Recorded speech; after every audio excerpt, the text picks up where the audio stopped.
유쾌하게 답변해 드리는 정신건강 무엇이든 물어보세종의 정신건강의학과 전문의 김현주입니다.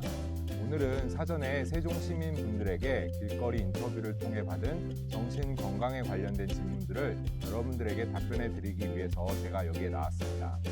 이 질문들은 제가 병원에서 외래진료를 볼 때나 정신건강복지센터에서 많은 분들과 상담을 할 때 정말 많이 받는 질문들이기도 한데요. 자, 그럼 여러분들의 궁금증을 해결하는 데 많은 도움이 되었으면 좋겠습니다. 저는 정신과 약을 먹고 싶을 때가 있는데, 근데 약을 먹으면은 뭐 부작용이 있지 않을까 이런 걱정이 들거든요. 그래서 정신과 약을 먹었을 때 어떤 부작용이 있고 이런 거에 대한 걱정을 어떻게 없앨 수 있을지 궁금해요. 정신건강의학과 약에 대한 부작용이 많이 걱정된다는 질문을 해주셨습니다. 정신건강의학과 진료를 보거나 상담을 받을 때 저한테 가장 많이 물어보시는 질문 중에 한 가지 같은데요. 예를 들어서 정신과 약이 독하죠? 약을 안 먹을 수는 없을까요? 예를 들어서 부작용은 어떤가요? 이런 이야기를 굉장히 많이 듣습니다. 심지어 정신과에서 마약성의 약을 처방하는 게 아닌가라는 질문을 많이 받을 때도 있습니다. 사실 일반적으로 약의 안전한 용량의 범위가 매우 좁아서 매우 쉽게 위험해지거나 혹은 아주 치명적인 부작용이 있는 약도 있는 게 사실입니다. 보통 이런 약들이 이제 굉장히 위험한 약이다라고 이야기를 하는데요. 대표적인 그런 약물 중에 하나가 아세트아미노펜이라고 하는 약, 그러니까 이제 상품명으로는 대표적으로 이제 타이레놀이라는 약이 그런 약 중에 한 가지입니다. 타이레놀이 무슨 위험한 약이냐, 이런 생각이 드실 수도 있는데요. 이 약은 사실 우리 주변에서 아주 쉽게 볼 수 있고 쉽게 구할 수 있지만, 예를 들어서 하루에 4,000mg을 넘을 경우에 급성 간 손상을 불러일으킬 정도로 굉장히 안전하게 사용하는 게 중요한 약입니다. 보통 이 약이 한 개에 대략 500mg 정도 되거든요. 그래서 이 약이 하루에 예를 들어 실수로 8알을 먹었다 하는 경우에는 굉장히 위험할 수도 있는 약입니다. 저희가 처방하는 약은 다행히도 일반적인 용량을 넘어서거나 용도 외에 사용하는 경우에 그런 많은 부작용이 일어날 수는 있긴 하지만 그렇다고 해서 많은 아주 크게 위험한 약은 아닙니다. 아까 말씀드린 정도의 그런 작은, 그러니까 8알 정도에도 굉장히 위험한 상황이 발생하거나 그렇게 취급되는 약들이 존재하지는 않고 대부분 용법을 지키신다면 부작용에 대한 염려 없이 매우 안전하게 사용할 수 있는 약이 대부분입니다. 정신과 약도 사실 그 안에 종류가 수백, 수천 가지에 달하기 때문에 그 약의 모든 부작용을 이 자리에서 말씀드리긴 쉽지는 않습니다. 약마다 부작용이 어떤 작용 기전도 다르고 어떤 부작용이 나타나는 모습도 다르기 때문인데요. 예를 들어서 항우울제 관련된 어떤 약들은 졸리거나 약간 좀 늘어지는 그런 종류의 부작용이 있기도 한데 주의력 결핍 과잉 행동 장애라고 하는 병에 사용한 약들은 예를 들어서 메칠페니데이트 같은 약들인데요. 이런 약은 오히려 약을 먹었을 때 정반대로 잠이 안 오는 불면 등의 부작용을 가지고 있습니다. 그래서 어떤 하나의 정신과 약이 각각의 부작용이 다르다라고 말씀드려야 하는데요. 제일 중요한 것은 약을 사용하는 데 정확한 진단과 신체 질환이 무엇이 있으신지 그런 것들을 전문의와 반드시 상의를 하시고 정확하게 처방받으시면서 부작용이 나타날 때마다 잘 확인하면서 약을 드시는 게 매우 중요하다고 말씀드릴 수 있겠습니다. 제가 잠을 잘 못 자는 것 때문에 병원에서 그러니까 수면제 같은 거를 처방받아서 지금 먹고 있는데 항상 먹으면서 약에 의존증이 생길까봐 먹으면서 항상 걱정을 하고 있거든요. 그래서 그거를 계속 먹으면서 잠을 자야 되는지 아니면 제가 다른 운동이나 그런 걸로 해서 몸을 피로하게 만들어서 잠을 자야 될지 항상 하지만 이제 그렇게 하는데도 잘 잠이 오지 않아서. 네, 다음 질문입니다. 정신과 약을 복용하면서 의존성이 생기거나 만성화가 될 수 있는지 이런 것들이 좀 궁금하신 분들이 보내주신 질문이었는데요. 아마 정신과에 상담을 하는 굉장히 많은 이유 중에 한 가지가 수면제를 많이 사용을 하면 의존성과 중독성이 생길 수 있다. 이것에 대해서 이제 걱정하시는 분들이 굉장히 많습니다. 수면제는 진정 효과를 어느 정도 좀 가지고 있어서 잠을 자기 어려운 분들에게 좀 더 편하게 잠이 잘 수 있고 중간에 또 잠이 깨거나 혹은 그런 일들을 좀 줄여줘서 이제 수면 리듬을 지키게 하는 매우 중요한 정신과에 사용하는 약물 중에 한 가지라고 할 수 있겠습니다. 근데 이 약물들은 좀 중요한 문제가 한 가지 있습니다. 그게 바로 이제 의존성이 발생할 수 있다는 건데요. 예를 들어서 뭐 벤조디아제핀 계열의 약이라든지 이미다조피리딘 계열의 약이라든지 이런 약들을 보통 이제 수면제로서 많이 사용을 하는데 이런 약들이 대표적인 문제점 중에 한 가지가 의존성이나 금단 증상, 갑자기 약을 끊었을 때 발생하는 뭐 이런 부작용이 발생하는 경우가 왕왕 발생할 수 있다는 것입니다. 예를 들어서 약을 장기간 사용하는 경우에 갑작스럽게 중단하게 되는 경우에 약간 좀 불안하다든지 초조하다든지 좀 불쾌한 느낌이 든다든지 이런 현상이 이런 금단 증상 중에 한 가지라고 말할 수 있는데요. 다행히 대부분의 수면제는 전문 의약품으로 지정되어 있기 때문에 전문의의 처방 그리고 관리 하에서 약을 사용할 수 있습니다. 하지만 몇 가지 약들, 약국에서 일반적으로 사용할 수 있는 의리가 흔히 수면 유도제라고 사용할 수 있는 약들도 있기 때문에 처방 없이요. 그래서 이런 약들은 좀 주의해서 사용을 하실 필요가 있고 반드시 어떤 전문가, 전문의와 많은 주의하에 사용하셔야 된다는 것들을 꼭 말씀드리고 싶습니다. 불면증을 해결할 수 있는 많은 방법들이 무엇이 있느냐, 그런 것들을 물어보시는 분들이 굉장히 많습니다. 가장 중요한 것은 약을 사용하는 것보다는 수면에 관련된 어떤 생활 습관을 어떻게 개선할 것인가, 즉 수면 위생을 개선하는 방법을 여러분들이 아시고 실천하시는 게 제일 중요하다고 할 수 있겠습니다. 예를 들어서 수면 시간을 일정하게 정하거나 혹은 음주를 줄이거나 낮 동안의 활동량을 많이 늘리는 등 이런 여러 가지 수면 위생을 개선할 수 있는 방법들이 있는데요. 아까 물어보신 분 같은 경우에는 활발한 활동, 활발한 운동, 피곤하게 나를 만든다라고 하는 것들이 일반적으로 수면 위생에서 낮 동안에 어느 정도 활동을 굉장히 추천하는 것이 있기 때문에 어느 정도 도움이 될 수 있을 거라고 생각이 되는데 또 주의하셔야 되는 게 너무 많은 운동을 해서 몸이 많이 피곤한 경우에는 역설적으로 몸과 정신의 긴장도가 올라가는 현상이 발생을 합니다. 그래서 오히려 그런 것들이 불면을 유발할 수도 있기 때문에 제일 중요한 것은 일상생활의 리듬을 주기적으로 잘 유지를 하고 활동량을 일정 정도 유지를 하면서 규칙적으로 활동을 하고 수면 시간을 일정하게 가져가는 것, 이런 것들이 반드시 중요한 이런 수면 위생의 가장 키포인트라고 말씀드리고 싶습니다. 저는 건강염려증이나 제가 막연하게 어떤 사고로 죽거나 장애를 가지게 되거나 하는 그런 걱정과 불안이 많은 편인데 이 정도도 정신과에 가도 되나요? 일반적으로 이런 건강에 대한 염려는 대부분 운동을 좀 열심히 하거나 혹은 건강한 식습관을 가지려고 좀 노력을 하는 방식으로 보통 분들이 해소를 하는 게 일반적인 방식이라고 생각을 합니다. 하지만 이런 생각이 좀 지나쳐서 몸에 아무런 이상이 없다는 결과에도 불구하고 여러 병원을 돌아다니거나 혹은 내가 좀 큰 병에 걸리진 않았나 이런 걱정이 좀 끊임없이 많이 든다면 우리가 흔히 말하는 건강염려증, 정확한 용어로는 이제 신체 불안 장애라고 하는 이런 정신과 문제를 좀 의심을 해봐야 되는 경우가 있습니다.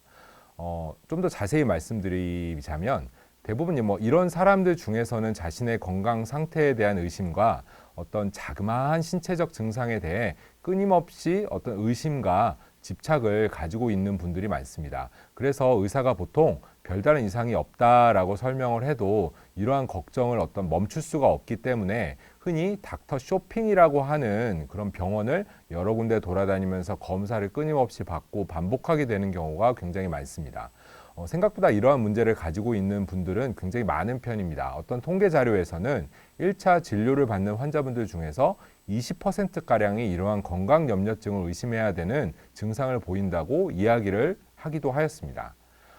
병원에 방문해야 되는 기준이 여러 가지가 있겠지만 일단 내가 이런 걱정들 때문에 일상생활에 어떤 지장이 좀 크고 또 의사가 검사도 하고 확인을 해주는데도 불구하고 이게 계속 불안하고 안심하기가 어렵다면은 한 번쯤 병원에 방문해서 평가를 받아보실 필요가 있다고 생각이 됩니다. 저는 질문이 두 가지 있습니다. 첫 번째는 정신과에 가서 진료를 받으면 어떤 기록이 남는지 또 취업에 어떤 문제가 있는지 궁금합니다. 두 번째는 정신과에 가면 어떻게 치료를 받는지 궁금합니다. 얼마나 소요되는지, 또 얼마 동안 받아야 하는지, 치료 단계는 어떻게 되는지 말씀해 주시면 좋을 것 같습니다. 정신과의 진료를 받은 어떤 기록과 어떤 이후의 영향에 대한 질문을 해주셨습니다. 이번에는 이런 기록들이 어떤 절차로 기록되는지를 한번 설명해 드리려고 합니다. 우선 병원 기록이니까 병원 차트 기록, 의무 기록의 형태로 당연히 남게 되겠죠. 이런 병원 의무 기록 차트에는 다양한 어떤 면담의 내용들이라든지 이전에 진료를 받거나 어떤 신체적인 문제가 있던 병력들, 그리고 약을 처방한 처방 내역 등 굉장히 다양한 기록들을 의사가 직접 여러 가지 내용들, 방법을 통해서 컴퓨터라든지 혹은 직접 손으로 쓰는 방식으로 기록을 하게 됩니다. 이게 하나의 이제 병원 기록이라는 하나의 기록으로 남게 되고요. 두 번째로는 우리가 이제 병원에 가면 진료비를 수납을 하거든요. 이런 병원의 진료비 같은 경우에는 우리가 건강보험공단이라고 하는 곳에 공단에서 의료보험을 통해서 의료비의 일부를 이렇게 좀 내주는 그런 방법을 우리나라는 택하고 있는데요.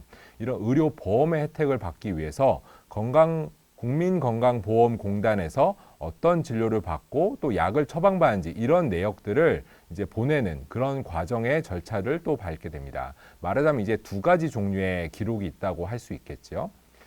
사실 결론부터 좀 말씀을 드리자면은 진료 기록, 의무 기록의 경우에는 절대 다른 사람이 나의 기록을 조회할 수는 없습니다.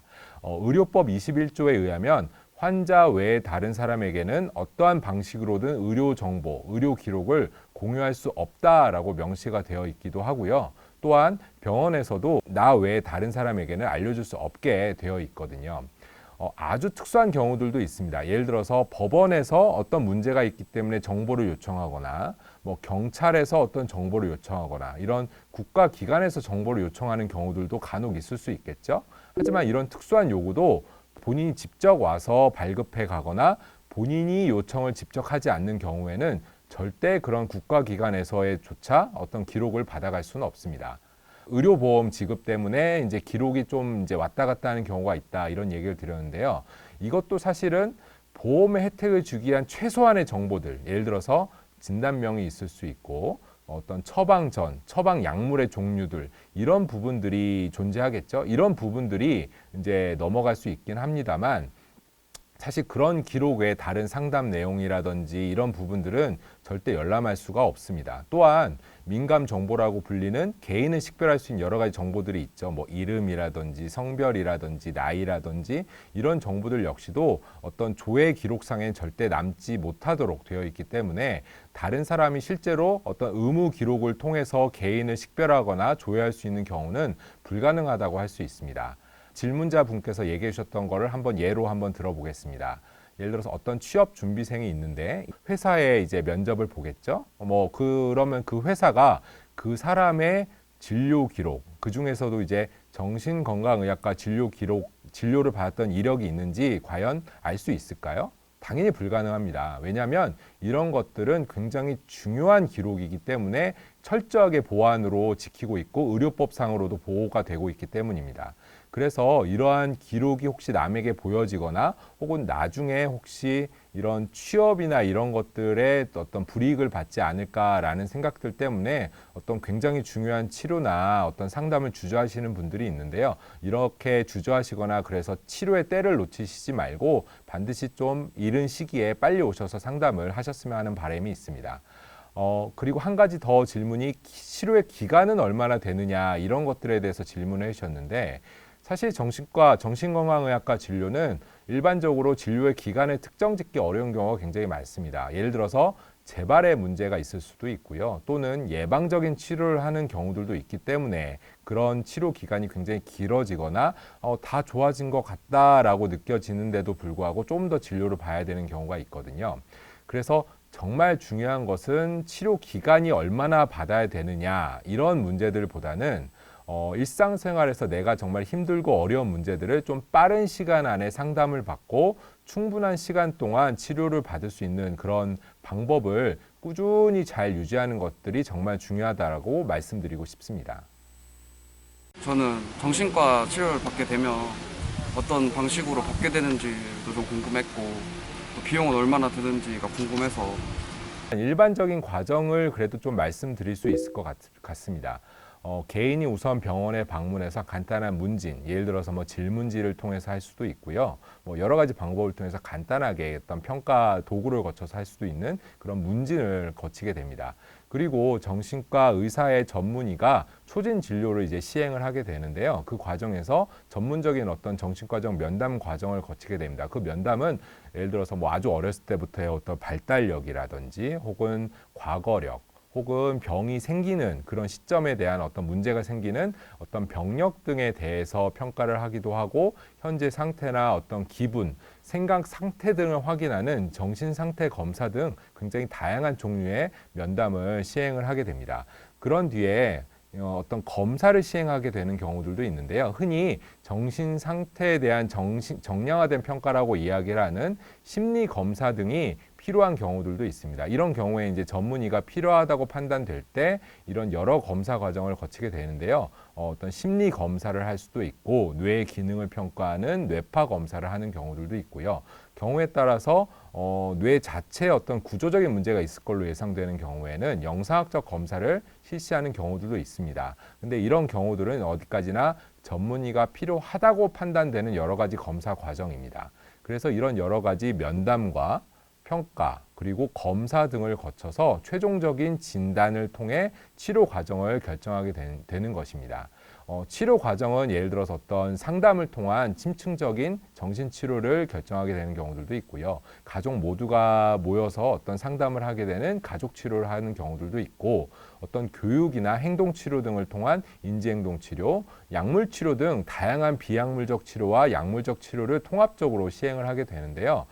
제일 중요한 거는 이게 단순히 한 번으로만 끝나는 게 아니라 주기적인 병원 방문을 통해서 증상의 변화 과정을 지속적으로 평가해 가면서 치료 과정을 해나간다는 것입니다. 비용은 뭐 일반적인 내과, 외과에서 수납하는 것과 크게 다르진 않습니다만, 좀 다른 점이 한 가지 있는 것들이, 일반적인 내과나 외과 병원에 비해서 정신건강의학과에서는 어떤 면담, 상담 등이 굉장히 전문적이고 중요한 과정을 거쳐서 시행이 되게 됩니다. 그래서 이 부분에 대한 비용이 부과되는 경우가 있는데요. 그래서 약간 비싸다고 느끼시는 분들도 있을 것 같아요. 근데 최근에 이런 부분들도 다 비보험으로 하는 것들이 아니라 이런 상담도 건강보험 적용을 받는 경우가 굉장히 많습니다. 그래서 너무 부담을 갖고 정신과 진료가 굉장히 비싸거나 부담 갖는다라고 느끼실 필요는 없을 것 같고요. 또 국가에서 여러 가지 경제적 사정이 어려우신 분들이라든지 이런 분들을 위해서 치료비를 지원하는 경우들도 있습니다. 그래서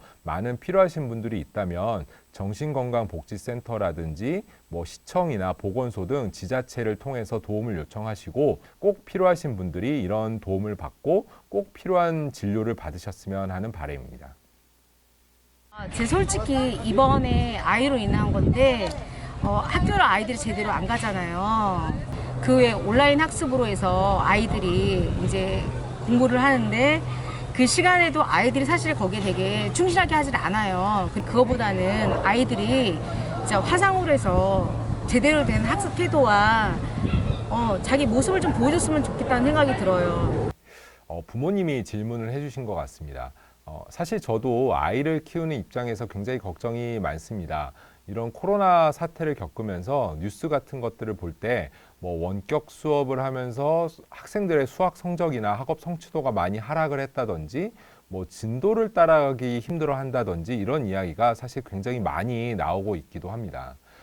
집에서 지낼 때 아이들을 지도하기 가장 어려운 점이, 집에서는 어떤 생활이 규칙성이 좀 유지되기 어려운 것 같습니다. 예를 들어서 학교에서는 학생들이 정해진 시간에 등교를 하고 수업 시간이 시작을 하고, 또 수업 시간이 일정한 시간 뒤엔 다시 또 쉬는 시간이 있고, 이런 식으로 일정한 어떤 리듬을 가지고 규칙적으로 활동을 계속하게 되는데요. 예를 들어서 여러분들이 학교를 안 간다, 쉬는 날이다라고 한번 그런 상황을 상상을 해보겠습니다. 아침에 굉장히 좀 늦지막히 일어나서 늦은 아침을 먹고 뭐 이제 TV를 조금 보다 보면은 뭐 벌써 어느새 시간이 뭐 1시, 2시 이렇게 시간이 굉장히 빨리 지나가는 것들을 금방 경험하시게 될 텐데요. 그때 몸 상태를 한번 생각을 해보시면 몸이 아직도 좀 깨어난 것 같지 않고 좀 찌뿌둥하고 좀 늘어진 느낌이 드는 그런 경험을 많이 해보셨을 겁니다.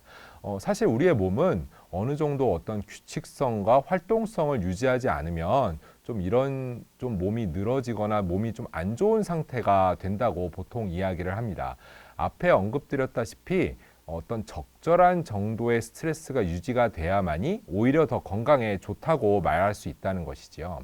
그래서 다른 부모님과 제가 상담을 할 때도 항상 하는 이야기이긴 하지만 우선 아침에 제 시간에 일어나서 일이 있던 없던 옷을 좀 갈아입고 세수를 하고 식사를 하는 시간을 규칙적으로 유지를 해 보시고요. 이런 식으로 집에서 지내는 시간 동안 일종의 어떤 규칙, 그러니까 일어나고 활동하고 쉬고 이런 것들을 규칙성 있게 유지하면서 적절하게 쉬고 또 활동하고 이런 리듬을 규칙적으로 유지하는 게 굉장히 중요하다고 말씀드리고 싶습니다. 그리고 한 가지 더 말씀드리자면 학습 태도라는 것들은 사실 뭐 특별히 뭐 어떤 굉장히 어떤 방법이 따로 있는 것은 아닙니다. 우선 정해진 것을 잘 해내고 그 정해진 규칙 안에서 그 과제들을 잘 수행하는데 어떤 지치지 않고 해낼 수 있는가, 어떤 내가 하기 싫은 마음을 좀 참아낼 수 있는가, 이런 것들이 학습 태도의 원칙이라고 할 수 있는데요. 사실 뭐 아이들이 온라인 수업에 대한 부담감이 좀 적다 보니까 좀 수업을 하는 게 아니라 그냥 쉰다라고 느끼기도 하고, 그래서 좀 이렇게 자세나 태도가 좀 나태할 수 있는데요. 정해진 시간, 정해진 쉬는 시간, 이런 것들을 규칙을 지켜가면서 한번 해보려고 노력을 많이 해보세요. 그런 규칙성, 리듬성을 유지하는 것들이 우리가 집에서도 이런 좀 늘어지거나 몸이 좀 안 좋아지지 않게 유지할 수 있는 가장 좋은 방법이라고 생각을 합니다. 네, 오늘 첫 번째 무엇이든 물어보세종 시간은 여기서 마치고요. 12월 7일부터 다시 두 번째 무엇이든 물어보세종 영상이 새롭게 올라옵니다. 좋아요와 구독을 눌러주시고 밑에 댓글창에 정신건강에 관련된 질문들을 많이 달아주시면 저희가 12월에 답변을 또 달아드리러 오겠습니다. 그러면 지금까지 봐주신 여러분들 정말 감사하고요. 안녕.